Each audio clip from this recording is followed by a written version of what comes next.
Те започнаха да се държат като терористи. Повтарям, освобождаването на вноса от Украйна ще намали цените на основните хранителни стоки, ще намали инфлацията, което ще подпомогне най-вече хората с ниски доходи, ще увеличи приходите в бюджета от внос и износ. Изведнъж излиза председател на асоциацията там на животновъдите и казва: аз ще протестирам. За какво? За какво?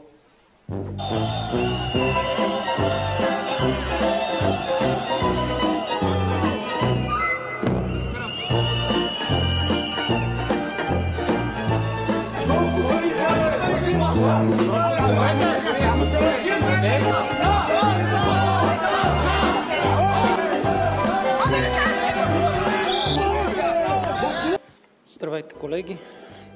След срещата и преговорите с представители на зърнопроизводители в страната стана ясно, че правителството е постигнало споразумение да бъдат изпълнени искания